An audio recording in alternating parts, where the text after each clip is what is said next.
तो दोस्तों एक बार फिर से आपका स्वागत है देश और दुनिया की ताज़ा अपडेट में। तो आइए बात करते हैं आज दिन भर और शाम तक की तमाम बड़ी खबरों के बारे में। आपको बताएंगे सभी खबरें एक एक करके एकदम विस्तार से, लेकिन उससे पहले आप किस राज्य शहर से न्यूज को देख रहे हैं हमें कमेंट बॉक्स में अभी बताएं। साथ ही सभी खबरों से अपडेट रहने के लिए वीडियो को लाइक जरूर कर दें और खबरों को एकदम आखिर तक जरूर देखें। दोस्तों आज का लाइक टारगेट है 1000, आशा करते हैं आप इसे पूरा जरूर करेंगे। तो चलिए फिर फटाफट से लाइक करते हुए जान लेते हैं दिन भर की 25 बड़ी खबरों को। बता दें बीजेपी को गुजरात की जिस बेल्ट ने कई चुनाव में दिया झटका, वहां पार्टी ने जोर लगा दिया है। जी हां, आपको बता दें कि गुजरात में पिछले कई चुनाव में आदिवासी अंचल में मिले झटकों को देखते हुए भारतीय जनता पार्टी इस बार जनजातीय समाज को साधने के लिए कई रणनीति पर कार्य कर रही है। आदिवासी इलाके में विकासीय परियोजनाओं के जरिए दिल जीतने की तैयारी है। तो कांग्रेस के आदिवासी विधायक अश्विनी कोतवाल को पाले में लाकर भाजपा ने मजबूत चेहरे की भी कमी दूर करने की कोशिश की है। इससे पूर्व गुजरात की भूपेंद्र पटेल सरकार में 5 आदिवासी विधायकों को मंत्री बनाने का दावा चल चुका है। और आपको बता दें कि प्रधानमंत्री नरेंद्र मोदी खुद आदिवासियों को साधने की दिशा में शुरू से ही सक्रिय हैं। प्रधानमंत्री मोदी ने बीते 20 अप्रैल को आदिवासी इलाके दाहोद में कई विकास परियोजनाओं का उद्घाटन करते हुए आदि जाति महासम्मेलन में भाग लिया था। बता दें कई राज्यों के स्कूल में गर्मियों की छुट्टियां शुरू हो गई है। लंबे समय तक छुट्टियां होने की वजह से बच्चे अपने माता पिता के साथ घूमने जाते हैं। ऐसे में ट्रेन में भीड़ भाड़ हो जाती है। अब यात्रियों की सुविधा के लिए वेस्टर्न रेलवे ने गुजरात से बिहार के बीच स्पेशल ट्रेन चलाने का ऐलान किया। यह ट्रेन अहमदाबाद से पटना के बीच चलेगी। ट्रेन में टिकट की बुकिंग IRCTC वेबसाइट के जरिए कराई जा सकती है। वेस्टर्न रेलवे ने ट्वीट करके बताया कि यात्रियों की सुविधा के लिए पश्चिमी रेलवे और अहमदाबाद एवं पटना के बीच विशेष किराए पर ग्रीष्मकालीन स्पेशल ट्रेन चलाने का निर्णय लिया गया है।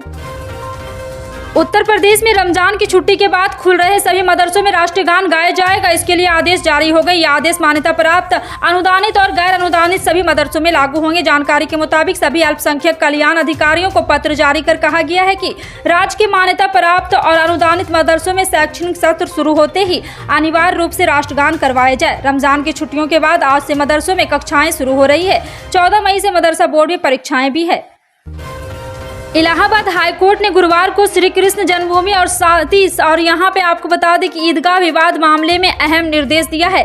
इलाहाबाद हाईकोर्ट ने मथुरा कोर्ट को निर्देश दिया है कि अधिकतम 4 महीने में सभी अर्जियों को निपटारा किया जाए। साथ ही हाईकोर्ट ने सुन्नी वक्फ बोर्ड व अन्य पक्षकारों की सुनवाई में शामिल न होने पर एक पक्षीय आदेश जारी करने का निर्देश दिया है। भगवान श्री कृष्ण विराजमान के वाद मित्र मनीष यादव की अर्जी पर सुनवाई करते हुए इलाहाबाद हाईकोर्ट ने यह फैसला लिया। प्रधानमंत्री नरेंद्र मोदी ने अंतर्राष्ट्रीय नर्स दिवस पर गुरुवार को कहा है कि नर्स हमारी धरती को स्वस्थ बनाए रखने में अहम भूमिका अदा करती है। उनका समर्पण और उनकी करुणा अनुकरणीय है। उन्होंने कहा कि अंतर्राष्ट्रीय नर्स दिवस सबसे चुनौतीपूर्ण दौर में भी असाधारण काम करने के लिए सभी नर्सिंग कर्मियों की एक बार फिर से सराहना करने का दिन है। आपको बता दें कि प्रधानमंत्री मोदी ने कहा कि अंतर्राष्ट्रीय नर्स दिवस नर्सिंग समुदाय के प्रति हमारा आभार व्यक्त करने का अवसर है, जिसे मानवता के प्रति उसकी निस्वार्थ सेवा के लिए पहचाना जाता है। देश में कोरोना महामारी अभी खत्म नहीं हुई, लगातार मरीजों की संख्या बढ़ रही। गुरुवार को केंद्रीय स्वास्थ्य मंत्रालय की ओर से जारी किए गए आंकड़ों के मुताबिक भारत में एक दिन में कोविड-19 के 2827 नए मामले सामने आने से देश में कोरोना वायरस से अब तक संक्रमित हो चुके लोगों की संख्या बढ़कर 4,31,13,413 हो गई है। सक्रिय मामलों की बात की जाए तो ये संख्या घटकर 19,067 रह गई है। गुजरात बोर्ड द्वारा आयोजित 12वीं साइंस स्ट्रीम की परीक्षा में हिस्सा लेने वाले छात्र छात्राओं का इंतजार अब खत्म हो गया है। बोर्ड ने 12वीं क्लास के नतीजे आधिकारिक साइट पर जारी कर दिए हैं। छात्र छात्राएं अपने नतीजे बोर्ड की आधिकारिक साइट GSEB.org पर जाकर चेक कर सकते हैं। श्रीलंका में बीते शुक्रवार को प्रधानमंत्री महिंद्रा राजपक्षे पूरी कैबिनेट के साथ इस्तीफा दे चुके हैं। देश में आर्थिक संकट और प्रदर्शन के बीच इमरजेंसी लगी हुई है। श्रीलंका के राष्ट्रपति गोटबाया राजपक्षे ने ट्वीट किया है। गोटबाया ने कहा है कि देश में अराजकता की स्थिति बनने से रोकने के लिए और ठप पड़े राज्य के मामलों को बनाए रखने के लिए एक नई सरकार बनाने के कदम उठाए जाएंगे। उन्होंने कहा है कि एक हफ्ते के अंदर श्रीलंका के नए PM की नियुक्ति की जाएगी। उन्होंने कहा है कि नई सरकार को एक नया कार्यक्रम पेश करने का मौका दिया जाएगा।